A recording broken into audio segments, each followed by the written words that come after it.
What up, man? I Good don't know. morning. He's very serious about SLOP. But yes, he has I'm white pretty walls, serious. though, Josh. He has white walls, which is a bullish signal here. So, Yeah, I just got my legal degree in something SLOP related. So Yeah, so Harvey, you're the founder of Simcluster, which is a social that's correct. network for the SLOP era. Do you just Yeah, want to founder, chief legal officer. Chief Legal tell us what Simcluster is? Yeah, so Simcluster is like an AI native social simulation game. You join as a shitty backup of a 21st century human, a Farcaster account, a Twitter account, Discord, maybe Google in the future, more things, who knows? And you compete in this. Historically accurate clout-based economy. We call it where clout is sort of your social rank, your high score, but it's also your money which you use to buy things. It's a social network where you don't type. So to update something on the feed, you use these concepts which are created by other people. You can kind of think of a concept as like a community prompt. So, Jess is a concept, I'm a concept, San Francisco is a concept, Ethereum is a concept, so on. People take your concept, they combine it with others, so Jess plus Ethereum plus Lamborghini or whatever, right? And then they throw it, they can use it to make anything that AI can make. So posts, images, music, videos, 3D models, and soon games. The goal is it's sort of this burn it to earn it mechanic where like as you use concepts, your clout goes down, specific mediums cost more. And the hope is that through engagement, through completing challenges, through exporting content back to other social networks, you net more clout than you spend. We're in 30-day public beta for up to 10,000 people, and the winner of this 30-day beta is leaving Simcluster actually in the best robot body we can afford. sorry, I'm in Simcluster right now, composing and trying to allow my digital twin here to become human here. So I was a little distracted there, Josh. Yeah, I'm curious about I mean, you've been building this in private beta for a while, I think, with a small group of people. So Simcluster is about a year old. It's about a year old. We knew we wanted to do something new. So Promenade Studios is an AI video game company. And the interest has always been, how do you build the first AI video game? I don't think there's been an AI video game yet, or, I think Simcluster is the first one. That meaning a game which literally wasn't possible before AI. It's that to me isn't Skyrim plus AI. I'm going to let the big boys handle that. I'm going to let the faster handle that. Right. And Simcluster is about a year old. And we spent, probably 3 or 4 months building the first version. And then we spent probably another 3 or 4 months in very active private alpha. So working with, less than 200 people, really figuring out what makes the platform tick. What do people not like? What do people like? And then once we had a really clear product vision for what we wanted, spent most of the summer, most of the spring, most of the summer building this, and now we're in public beta. If your starting point was to create the first AI video game, like why go build something that kind of mimics social media versus, I don't know, like an RPG or something? So I want to be $100 billion company. And if you look at all of the $100 billion games companies, or you look at the best games in the world, Minecraft, Fortnite, Roblox, what you notice is they all have social networks attached. Minecraft looks a little bit more like Discord, it's server driven, and then Fortnite and Roblox look a little bit more like something like TikTok, something like Snapchat, maybe. In fact, Roblox just announced a TikTok clone. So I looked at that and I thought, okay, this is the direction of travel for these top studios. I clearly better start there. Like, if I have any success, that's where I'm going to end up, right? So I might as well just start there. And like, I thought the more I thought about it, the more I realized, oh, well, actually, like, it seems kind of inefficient to just build like a game and then try and backdate it into a social network when you just build the two things at the same time. And I think like, sort of complementary to this is like, when I looked at what people were having fun with AI, the chat thing like never really excited me that much, to be honest. Like, one of the things you notice about chat is like people who spend all day talking to like an AI companion. I'm going to be honest, that's super expensive as a founder. But like, Just being honest, it's super expensive. But also, like these people are fucking lonely. Like, there's nothing wrong with that. There's a dispassionate claim, but there's like a social deficit there, and I don't really see myself as like building a product to be lonely and dispossessed, right? If I look at what my friends are having fun with, if I look at what people I respect are having fun with, it's creating content and sharing it.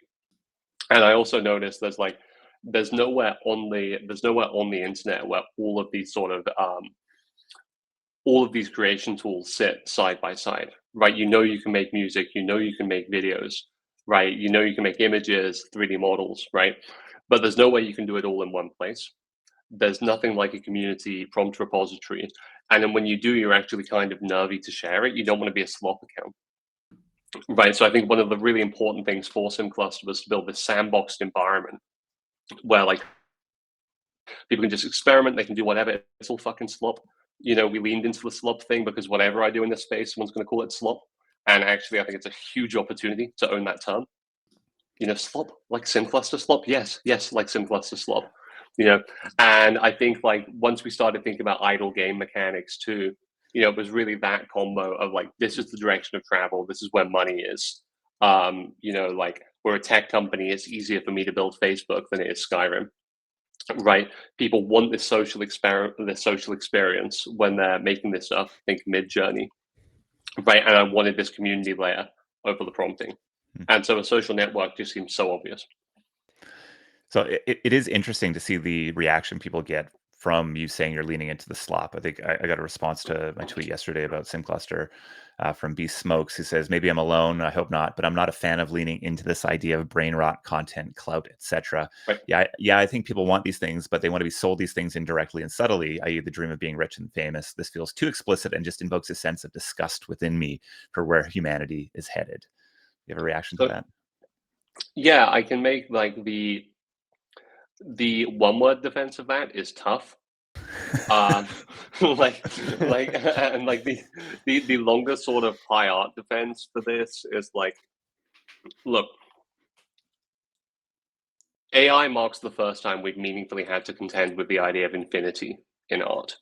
Right, it's like if you're a high artist, if you're Michelangelo, right, and you want to represent infinity, you have God touching fingers on the Sistine Chapel ceiling. Everyone's like, "Wow, what a crazy abstract concept! Infinity, God, the divine." Right, and now that's fucking Mid-Journey.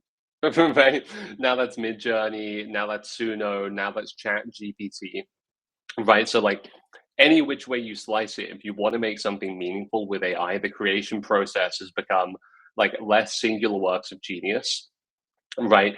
And more like digging through slop, almost like chiseling marble until you find something you like, right? So the only way out is through. And one of the ways I think about Simcluster is we have this really interesting problem compared to other social networks. Is other social networks are like, how do I get good content on here? Or how do I at least get like the majority of the content on the platform to be mid? And our problem is like it's all fucking mid, and like it's all mid. We have a preponderance of mid content. Like there's nothing like overtly bad on there because it's slop, right? There's nothing overtly bad, but like how do we elevate this good stuff? And one of the ways we built Simcluster is I really want it to be a selection environment for the best content, for the best ideas, for the best concepts, right? Do you feel like are you seeing early signs that like those types of content are going to emerge on the platform? Yeah. So that's what we were seeing. So the first version of Simcluster we built last year was effectively the game now, but what we were missing was this concept piece. So they were called fragments at the time, and it really came out of this idea of like, I hate prompting, I hate typing. I think like the median sort of product person in tech vastly overestimates how much the regular person wants to type. And if you looked at the history of AI video games, every single one had been like typing text adventure. And so like the more I thought about it, I was like, well, how do I build a video game you play without typing? And out fell the, at the time, fragment system.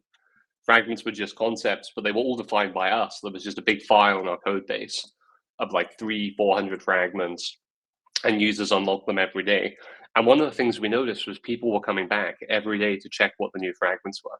And they were combining them in such, so many interesting ways and making really, really novel things. Like if you think about what SLOP means, I would say sort of from a art critic perspective, I would say that SLOP is content without context, right? So it's like Elon sharing like a big titty elf lady on your timeline, right? And you're like, who is this woman? She didn't exist 3 minutes ago, right? I have no idea who she is. There's no context here beyond like big titty elf lady, or like cool guy with sword, or astronaut man, or whatever, right?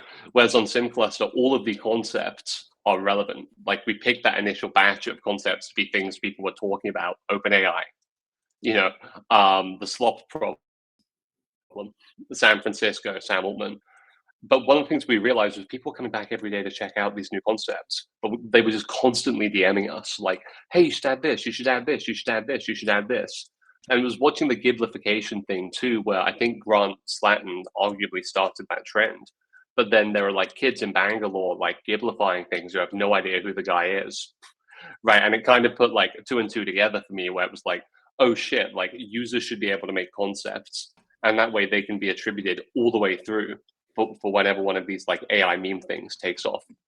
And plus the like bar of the content I think goes up over time, right? As if you build this like competitive environment where people can level up concepts, people can boost them, and you can sort of gamify them in the feed like that. So yeah, that's where that came from, and that's why I think there's really like no SLOP like Simcluster SLOP. I mean, how do you think about curious how you think about the engagement loop today? Like, I think, as obviously content quality will improve over time, I think that'll be, core to retention. But what's the thing that gets people to come back on day 2, day 3 today? I think the thing which gets people to come back is like a bunch of different streaks built into the platform. So like if you really want to be earning the most clout, you're really chasing that robot body, you're taking advantage of all of the daily multipliers, right? So you're posting on X, you're posting on Farcaster, you're completing daily Poundy challenges, you're referring someone new every day, right?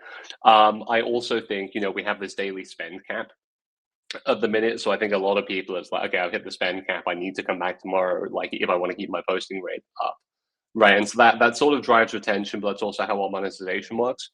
But I think this just comes back to the user creation thing, where like we built this platform before and it was like, damn, people are retaining because they want to see these new concepts which we're shipping. But really, I don't want to be going on Twitter and seeing that everybody's talking about, RB Schiffman friend or whatever, and going and making that concept like in my code base and shipping it. I want some user to see that and think, shit, I need to claim that. I need to take that back because people are going to want to make content about that. So I think it's a mixture of things. I think it's checking out new concepts. I think it's creating with new concepts so they can take that content back, to Farcaster, to group chats, to Twitter, right? And then I think it's a mix of sort of very classic game design and streaks. Bro, I'm just clicking around so much in here right now. I've earned so many cents, even just on this call, all the cents. I mean, if people haven't tried it out yet, it's Simcluster.ai. It is, I mean, it does feel like you're stepping into an alternate universe. It's going to take you a little bit to get your bearings there, but also not, because there's just some very clearly, I mean, it's like if you showed up to any idle game that you've ever played before, like there's a very clear onboarding process that it's going to reward you pretty quickly for stepping into it. And the creation process is literally about remixing rather than having to have an original thought. I've sometimes described it as like X plus cookie clicker plus Midjourney. And I think that's like pretty true to what it is. I love it. All right, man. Well, I mean, I'm very curious to see how people start to react to this. I think we're seeing the charts are going up here. I'm earning all sorts of cents. I think Farcaster has just been amazing about this. People are absolutely flying in from Farcaster, which means we've accelerated a few. We were going to launch this, wanted to see where the most engaged users were, because we've always had this sort of foot in both camps, in consumer AI and consumer crypto, because of me and my team's background. And so we really wanted to launch this and see who was having the most fun with it. And I think the verdict is pretty in at this point. Like people on Farcaster, people on crypto Twitter are having a lot of fun with this. And so we're really accelerating some of the crypto plans we had. Love to hear that. We'd love to hear that. Yeah. So is there? I think you said 10,000 person cap for the next month. Is that still there's still room? People can scramble in and get in. There's still room. It's filling up fast, but there's still room. If you want a shot at leading in a robot body, that'd be the one. And in general, if there's one piece of alpha I can give to people who might start playing, it's claim concept.